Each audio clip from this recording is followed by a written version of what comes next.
बहुत बहुत शुक्रिया इस सुंदर समय के लिए और हम विशेषकर परमेश्वर का धन्यवाद करना चाहते हैं कि ये समय दोबारा हम सभी के जीवन में लाया है, क्योंकि हम जानते हैं कि वो समय जल्द ही आने वाला है। हम ऐसे नहीं मिल पाएंगे, तो जब तक हमारे पास समय है, इन थोड़े समय का हम जितना भरपूर फायदा उठा सकते हैं हम उसका उठाएं और हम परमेश्वर को और तरीके से जानें, अपने पर्सनल जीवन में भी और एक चर्च और एक परिवार के तरीके से भी, और हम उस पर और बढ़ते रहे और उसके नाम को जगह जगह तक, संसार के हर एक छोर तक पहुंचाने वाले हो सके। आइए प्रार्थना करेंगे इससे पहले कि हम आज के वचन में जाएंगे। महान दयालु स्वर्गीय पिता, हम आपका धन्यवाद करते हैं सुंदर समय के लिए। हम धन्यवाद करते हैं कि ये समय आप हमें संदेश देंगे, अपने स्वरदूत को हमारे बीच में भेज और हमारी सहायता करके जो संदेश है उसे हम समझ सके। हम उस काबिल तो नहीं, पर हम धन्यवाद करते हैं कि आपने वादा किया है कि आप हमें इस्तेमाल करेंगे और हम इन वादाओं को अपने जीवन पर मांगते हैं और ये आपके पुत्र यीशु मसीह के नाम पे पूरा, आमीन। तो जैसे कि आज हम प्रेज एंड थैंक्स गिविंग कर रहे हैं, तो मैसेज उसी के बारे में है और कुछ चीजों को देखेंगे। और इससे पहले कि हम मैसेज की ओर जाए, मैं चाहता हूं कि कुछ वचनों को हम पढ़ते हैं, फिर जो मैसेज है थैंक्स और प्रेज उस पे हम उस पे थोड़ा गहराई से देखेंगे कि इसका मतलब वाकई में क्या है। तो मैं चाहूंगा जिनके पास हिंदी बाइबल हो या इंग्लिश हो, पर मैं चाहूंगा कि यदि हिंदी बाइबल है तो आप पढ़िएगा। दो हम पढ़ेंगे, दो वचन थैंक्स गिविंग के और दो वचन हम पढ़ेंगे प्रेज के। तो पहला वचन है Psalms 150 verse 6। Psalm 150 verse 6।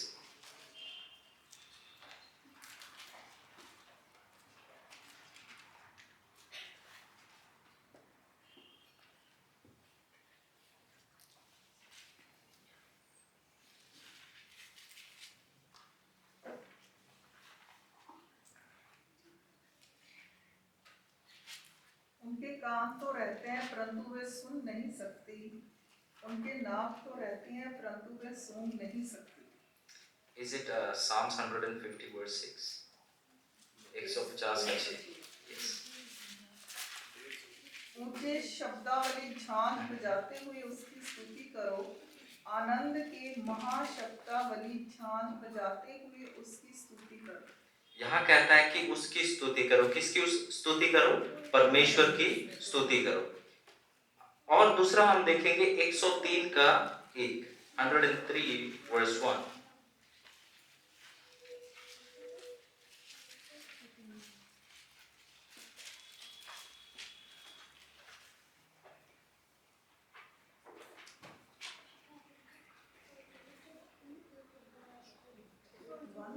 हाँ जी।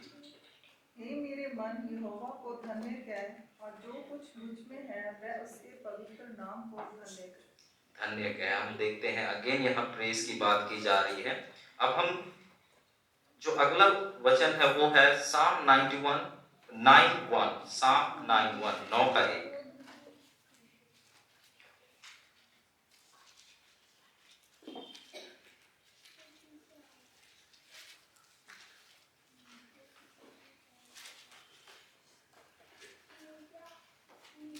हे यहोवा परमेश्वर, मैं अपने पूर्ण मन से तेरा धन्यवाद करूंगा, मैं तेरे सब आश्चर्य कर्मों का वर्णन करूंगा।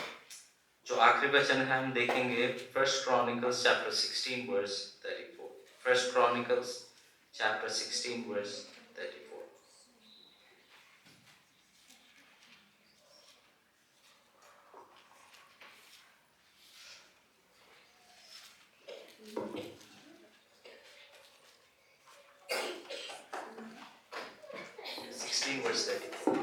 यहोवा का धन्यवाद करो क्योंकि वह भला है, उसकी करुणा सदा की है। तो हमने पढ़ा, 4 वचनों को पढ़ा और दो जो वचन हमने शुरुआत में पढ़ी थी वो कहता है कि परमेश्वर की स्तुति करो, परमेश्वर की महिमा करो, परमेश्वर की क्या करो, कहता है बढ़ाई करो। तो हमने फिर दो वचन और पढ़े, वो कहते हैं कि परमेश्वर का धन्यवाद करो। तो हम देखते हैं बाइबल कहता है, वचन कहता है, बार बार कहता है कि परमेश्वर का महिमा करो, उसकी बढ़ाई करो और उसकी धन्यवाद करो। तो अगर मैं आपको पूछूं कि मैं चाहूंगा कि इधर से एक और इधर से एक, परमेश्वर के धन्यवाद में एक शब्द कहिए। परमेश्वर के धन्यवाद में या कुछ भी, आप परमेश्वर के धन्यवाद में कुछ कहिए। पहले इधर से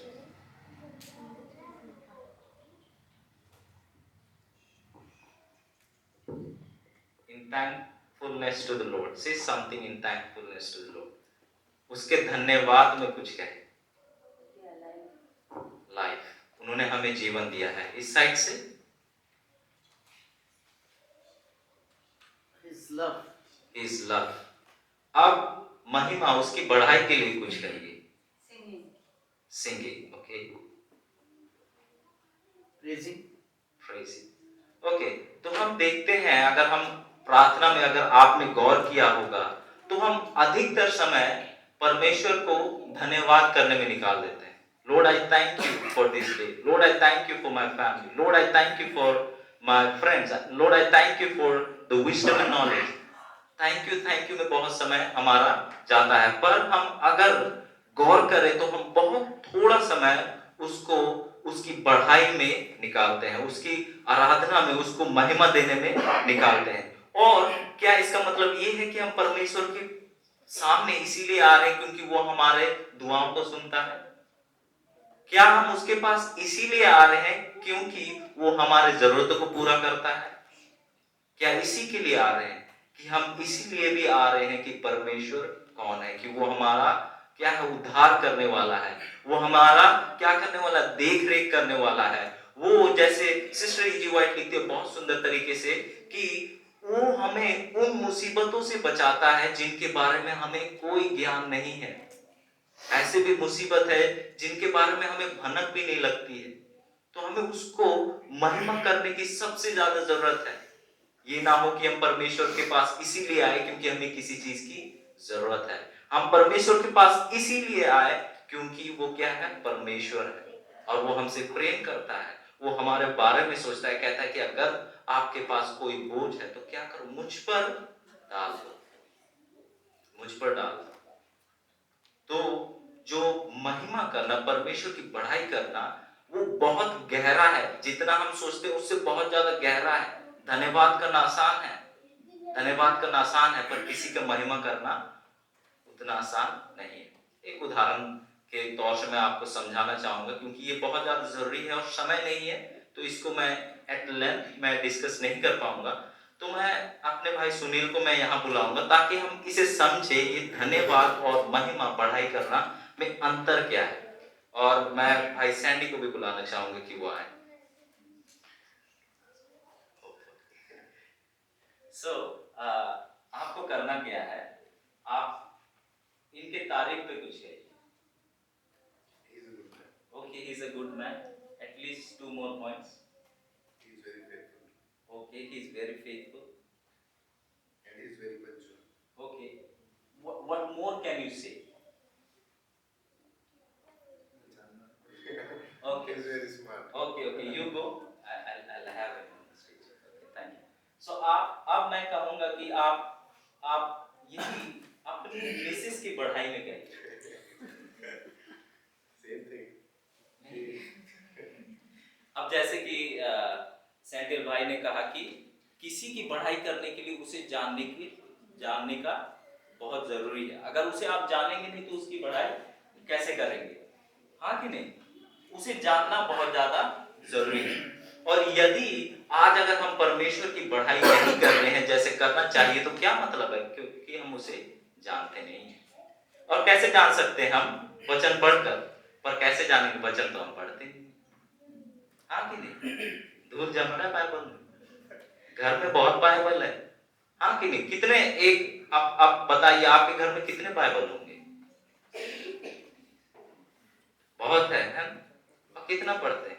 बिल्कुल ही नहीं पढ़ते। तो परमेश्वर को कैसे जानेंगे? और परमेश्वर को नहीं जानेंगे तो उसकी बढ़ाई कैसे करेंगे? और एक वचन हम देखेंगे जो यीशु मसीह के खुद के शब्द है जो हम पाएंगे मत्ती उसका 15 का 8 में। मत्ती उसका 15 का 8 में। ये लोग होठों से तो मेरा आदर करते हैं पर उनका मन मुझसे दूर रहता है। तो यहाँ हम देखते हैं यीशु मसीह कहता है कि ये लोग मेरे पास तो आते हैं, ये लोग गिरजा घर में तो आते हैं, पर ये यहाँ गिरजा घर में आकर महिमा तो कर रहे हैं, धन्यवाद तो कर रहे हैं, पर इनका दिल मेरे से दूर है। कहने को तो ये यहाँ पर है, महिमा कर रहे हैं, कह रहे हैं परमेश्वर की महिमा हो, आमेन, प्रेज गॉड कह तो रहे हैं, पर ये क्या है, मेरे से दूर है।